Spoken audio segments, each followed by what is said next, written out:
Yun na, i-encourage na. Kasi iti Barnabas kahit nasa kalagsan, son of encouragement. Ken, i-promote na, iti pa ng spread iti gospel ni Apo Diyos.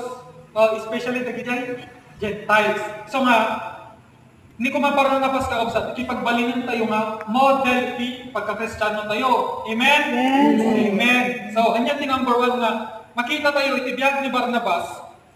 Nalay na mangitid. Trusted church leader, iso na. Ken, iso na, i-promote na iti unity. Pagkatahan na i-promote iti pagkawatak-watak ti church na iti, i-promote na iti panagkaysa iti tunggal membro iti church. I-promote ba? Kuna na to'y, he gave extravagant financially. Amen. Amok mga tatayang dito'y manangkad. Awan ti taga namin langan na imot. Amen? Yes. Amen. Awan din ang taga namin langan nga naimot. Iso nga, amo na adi number 1 step na modelo, kahit andakan niya tayon. Amo na mamagtag tayo extravagant. Lihan lang na pinansyalino, di kahit pagtagin ka. Whom the apostle calls Barnabas, which means son of encouragement, sold a field he owned and brought the money and put it in the apostles' feet. Oh, imagine niyo tayo di kakabsat. Ni Barnabas, gaya ka no, kung natin ito Acts chapter 4, verse 36 to 37. Nagila ko, itaga. Tata, amin dyan pinaglakuan na, indaton na amin din ni Apo Diyos. Naawan iti pagkaalinlangan, anak, pinipilit, o di, inted na iti kaya na nga may sakripisyo, kahit agi dyan naglakuan natin talaga in sakripisyo na. Haan nga di kailangan na lang ko 100,000, tapos tinaglakuan na tinaga ko 120,000. So in 20,000 kasi sobra. Hanggang kasi iti radical giving ka kapsat. No, di, noan niya, iti kaya kayo na may sakripisyo para kanya ng Diyos. Amen? Amen.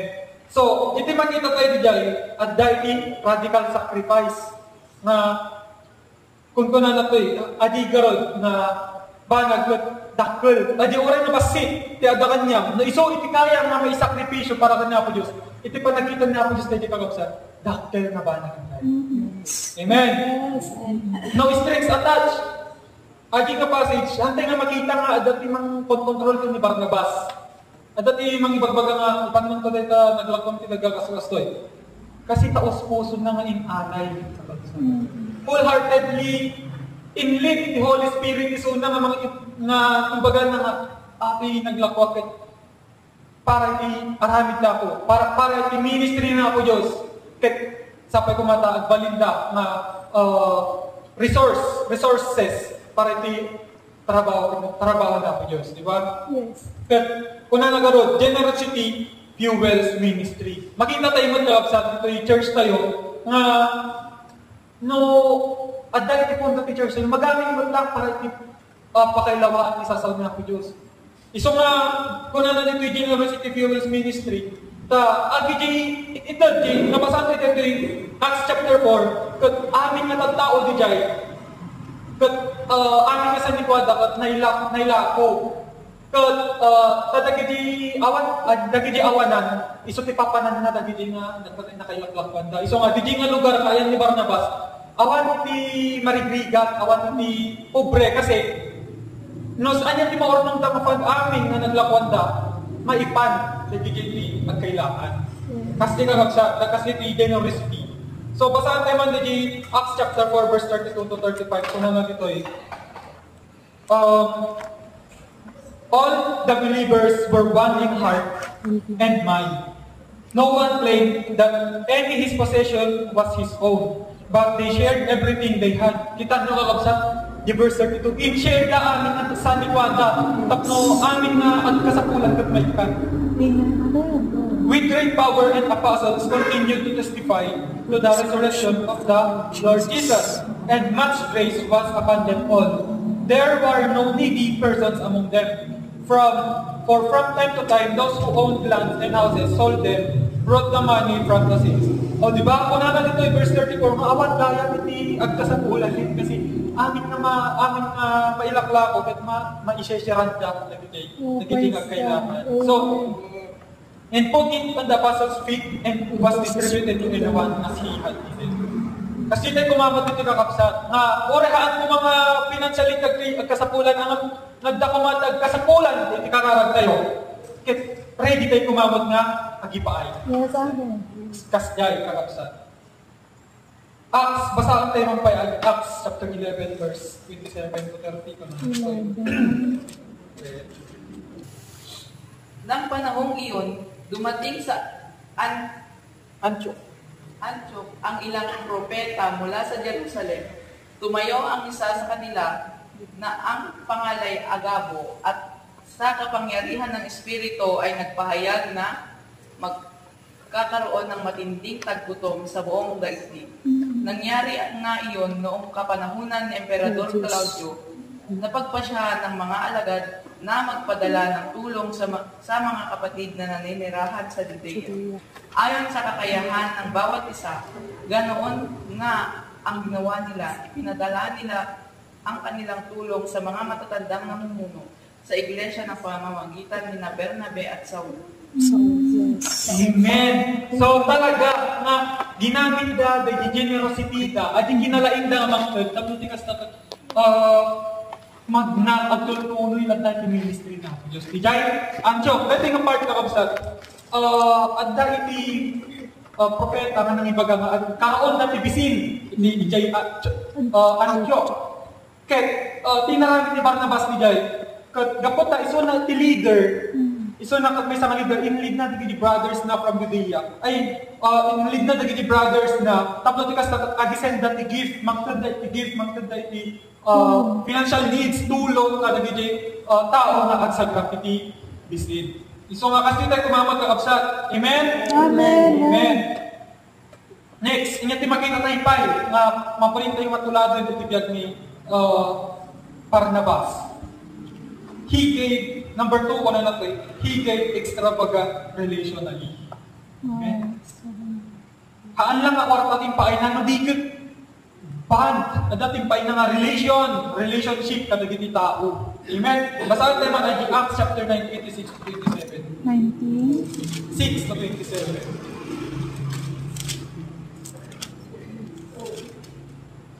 Nagiman Tagalog. Kasi kamo ka na po. Acts 19.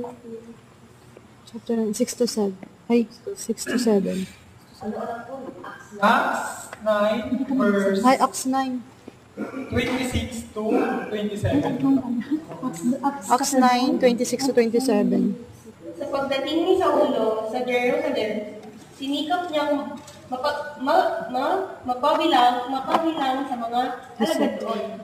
Ngunit silang lahat ay takot sa kanya dahil hindi sila makapaniwalang isa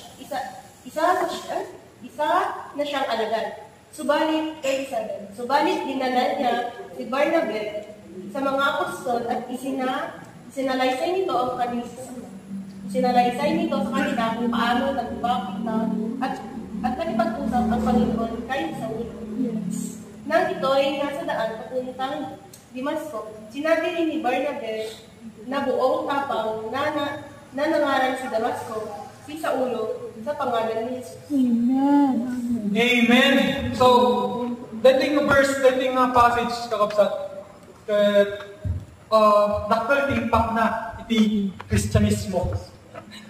Dakal impact na. Numampay ta ni Saul nga amamoto yung ni Paul nga di dati nga magpatpatay dagiti propeta, dagiti disipulos ni Hesus Kristo. Kung sino man mangiwaragawag sa una po Diyos. Ket nabalbaliwan, tata, tidakkel nga contribution ni Barnabas. Ket inya sidid na ni Saul, kadag hindi disipulos nga po Diyos. So nga, he gave extravagant relation na di. Kapsat. Kaslaso na tinagbalin nga voucher ni Saul kadagiti disipulos. Naman ba, dagiti disipulos kami kakapsat, handa nga tanggapon ni Saul. Siyempre, so dahil di mang patpatay kaditi kapwa tayo nga Kristyano, ket apay nga himay mo dito ta. Diba? Ginadge na lagos nga awanan kaslahan na makitaan iti pagpanagbalbaliwon. Ngamni, Barnabas kakapsat, sinaraysay na no kas ti wagas ni Apo Diyos na panangbaling tibiyag ni Saul.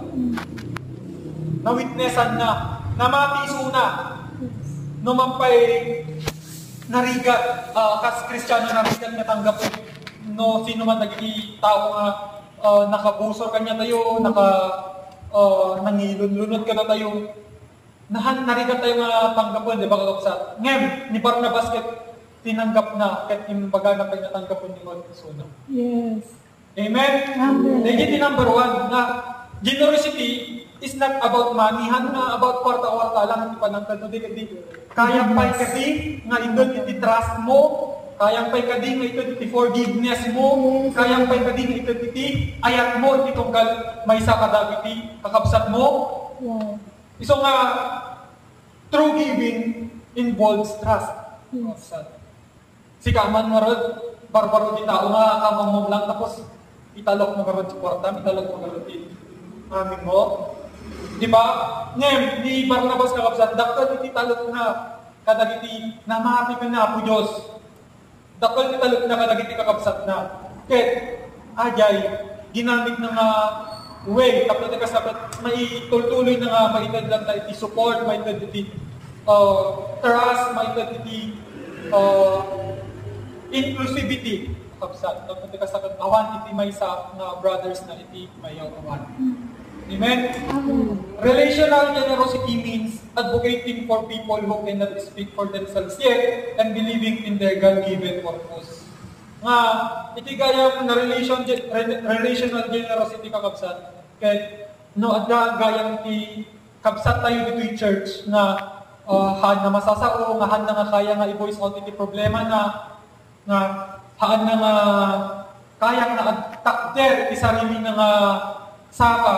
Ket datayo kaditagbalin nga Barnabas iti biag na tapno ti kastapat matulungan tayo isuna nga ilataw di sarili na kas kinaramid ni Barnabas ken ni Saul kakabsat. Kasi tunggal may sa kadatayo adda iti inted nga po Dios nga purpose iti biag. Yes. Ket no adi may sa nga kabsat tayo dito i church ket makita tayo nga nakapsuten nga hanan na kaya nga ipagpatuloy na di nga purpose na. Datay kadi kakabsat agbalin nga Barnabas iti biag na tapno ti kastapat maituloy na adi nga purpose na. Amen? Amen. Amen. So,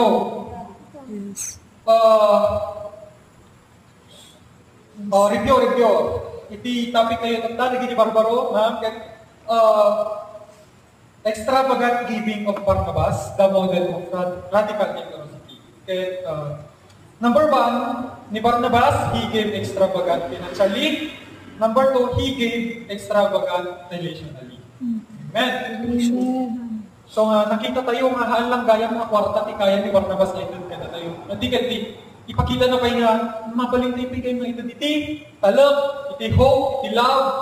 Amin nga ba naghanda nga makita ket nagijay iti ba naghaan na kaya nga perayem ni Satanas, han nga matakaw. So nga nagijigaya nga banbanag nagijiti most precious gaya nga dapat nga dapat tayo. Amen. Yes, amen. Next, ken maudi ken Barnabas gave extravagantly spiritually. Amen. Amen. Kasi iba kakatay, ni Barnabas kakabsat, dakal iti impact na iti Christianity. Dakal impact na.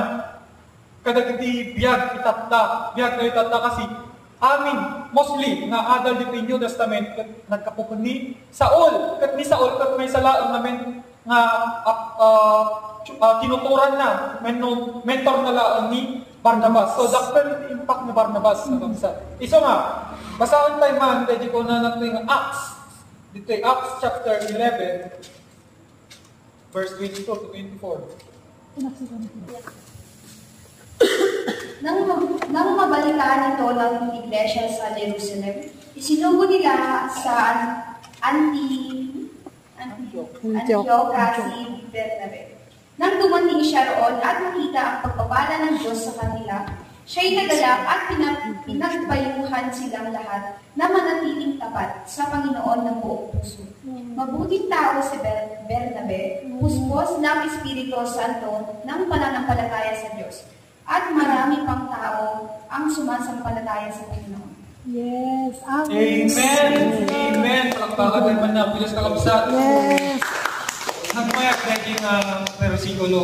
Naman pa'y makita tayo DJ nga ni Barnabas gayang haan lang love, hindi kayo nga ito, dahan-dahan lang financial, hindi kayo nga ito, hindi ikan na kayo pa iti spiritual growth.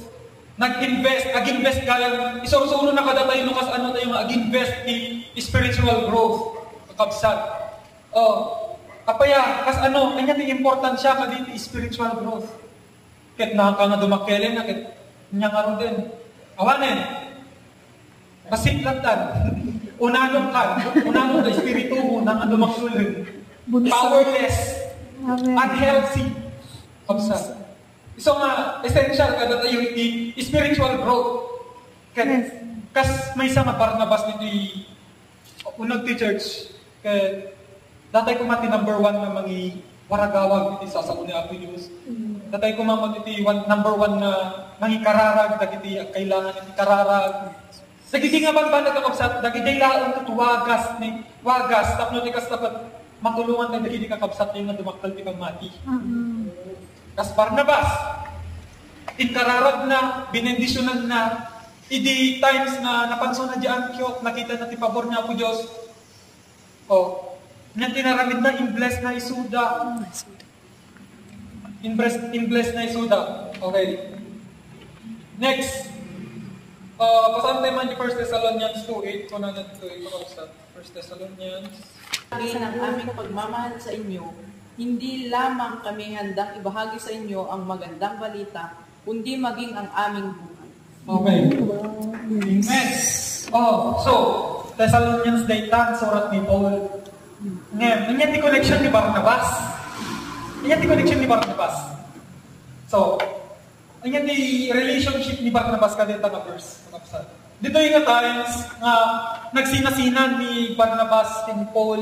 Ni Paul, si Mina ka ni Barnabas, kadwa na ni Silas ka ni Timothy. Tapos ni Barnabas, kadwa na ni Mark. So, apaya, nga dapat lang yung connection ni Barnabas dito yung Thessalonians. Kasi, kung nagkaroon ni Paul, ni Barnabas, mentor na ni Paul. Ni Paul, mentor na ni Barnabas. Kaya, dakal iti impact, isurusuro ni Barnabas, kaya ni Paul, kasi kuna na dito dahil prinsipyo na dating nga verse, 1 Thessalonians 2:8, dahil prinsipyo na, kaya prinsipyo mismo ni Barnabas nga, kuna na ito we love you so much.